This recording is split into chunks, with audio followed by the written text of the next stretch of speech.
Namo tassa bhagavato arahato samma sambuddhassa. Namo tassa bhagavato arahato samma sambuddhassa. Namo tassa bhagavato arahato samma sambuddhassa. Buddhang dhammang sanghang namasami. Hello dear Dhamma friends. This is another sermon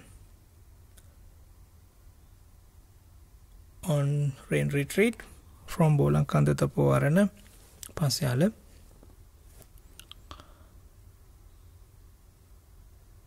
In this series, we're trying to talk about how to practice mindfulness or the Dhamma in day-to-day life, and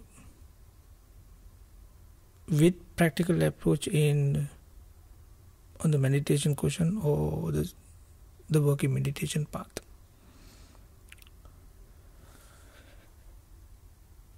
So last couple of talks we try to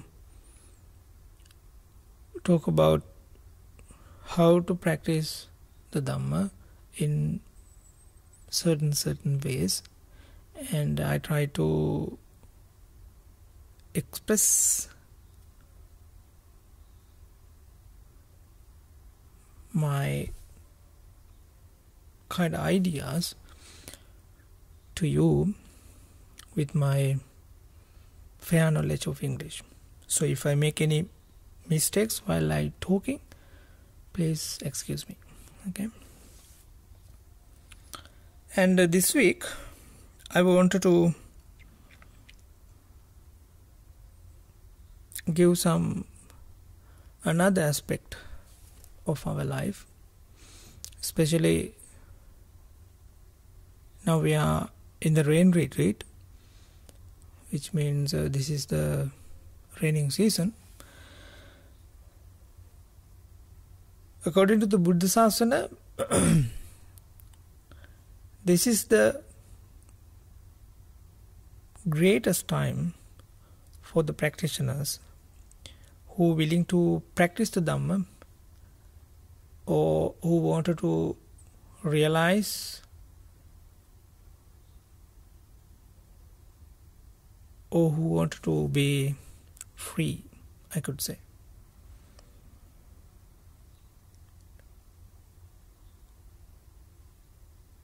To my mind,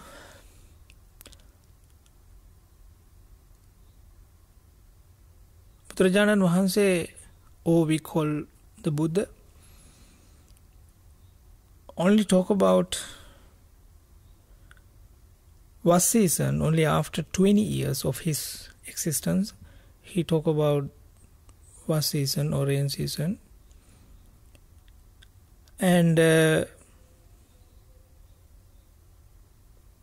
that time most of the people or most of the monks, bhikkhu or bhikkhuni, or the male or female monks, gathering together most of the time, and they practicing the Dhamma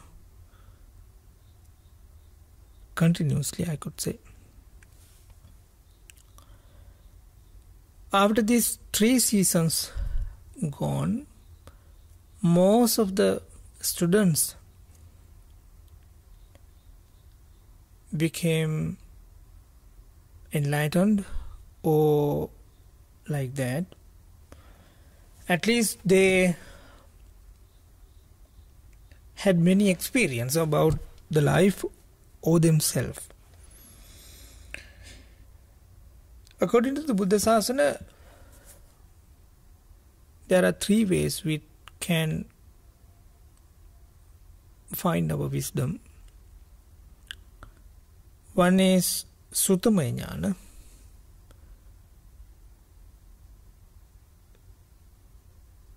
Another one is Chintamaya Jnana. The last one is Bhavanamaya Jnana. Suttamaya Jnana we can gain from other sources, the people who talk about the Dhamma, we can listen. Or we can read the books or things like that. We gain the jnana called Suttame jnana.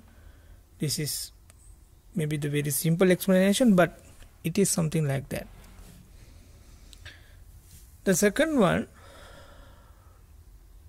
is Chintame jnana, which is we're trying to do in our mind, we're trying to figure out, I could say, what is it or how it is happens or things like that. It is the wisdom we discovering through our thoughts. The third one is practicing it. The practicing, I could say practicing wisdom or something.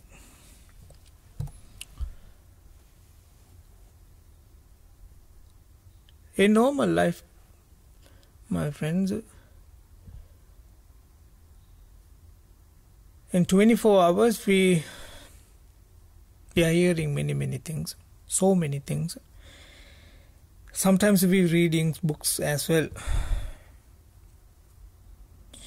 But unfortunately, most of the hearing or readings are, we can't put inside the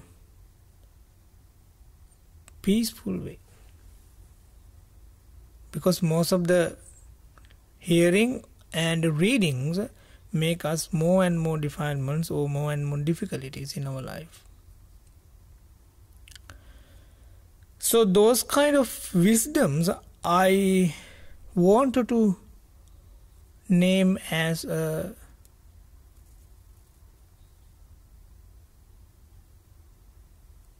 bad wisdom or something like that. It's not wise. Because it can't gain us or it can't make us happiness or the nibbana. Because most of the time in a day, if we read or listen or hearing many of the wrong things, what makes us unhappy or unhealthy or sad,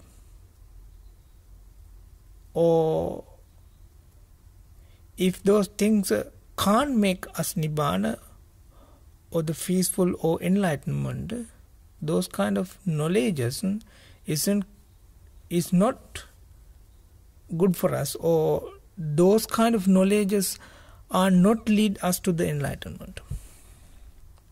So that's why I wanted to call it bad enlightenment, no bad wisdom knowledges or something like that. Similarly, in a day,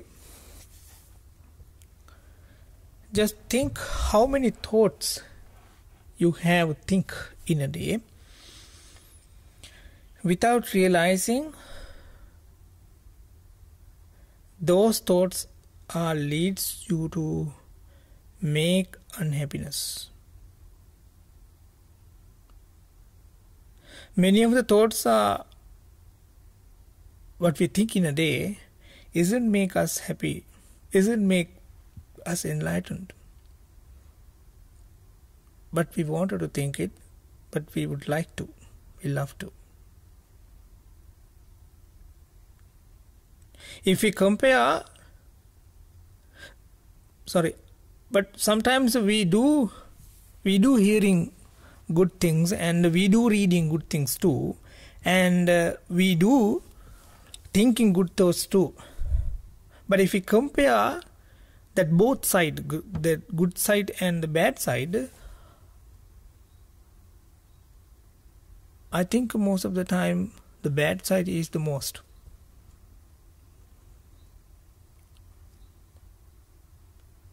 So our life, little by little, will inclining to unhappiness, to not attain nibbana, or we will make more suffering to ourselves and for the others too.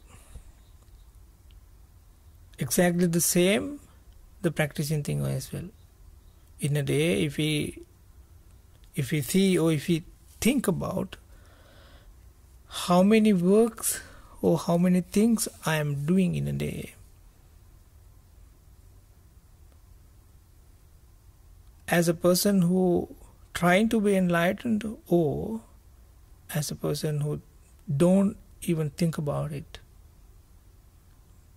most of the works are, most of the things we people are doing and the thinkings are, it's very wrong, no? Yeah. So if we compare the good deeds and the bad deeds, I guess the bad deeds will be the most. It will be a lot. This is the situation in normal life, a normal person's behavior and what they do throughout the day. But luckily we have a season named called raining season. In that season, we try to make another wish. We trying to change our life by practicing Dhamma, by listening Dhamma, or by thinking good things or doing good things too. That's why, my dear friends, in this vast season is becoming very grateful season for practitioners. Not for everybody, but for the practitioners. We can think that I will speak the enlightened words, I could say, or the wisdom words or peaceful words in this rain season continuously, as much as I can. Or I will read, or I will see, or I will think, or I will practice more and more things what makes enlightened, or the wisdom, or peace.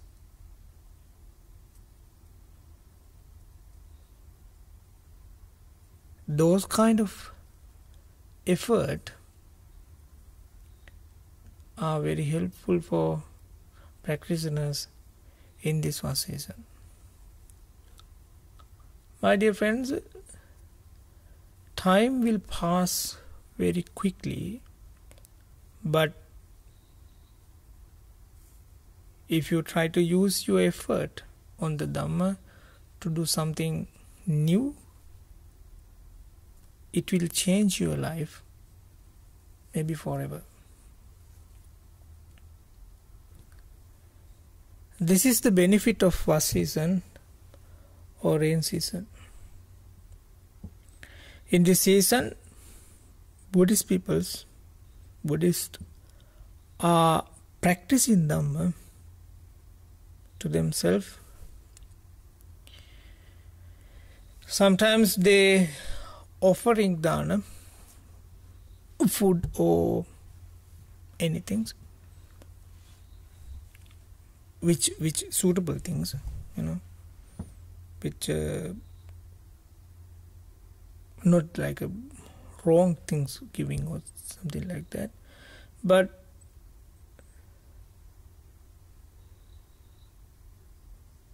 people trying to do more and more very good things or good deeds in this one season. This is the spirit of the Sasana and the practicing. So we can practice in three ways. The first one is Suttamaya, second one is Chintamaya, third one is Bhavanamaya.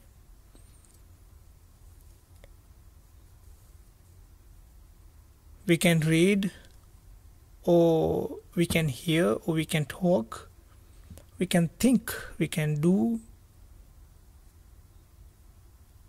more and more good deeds in this rain season, in this 3 month, we can let go of bad wisdoms, bad thoughts, and bad practicing in this one season. At the same time, we will learn what is the real wisdom is, what is the real enlightenment is, what is the real peace is. It is not that hard to do actually.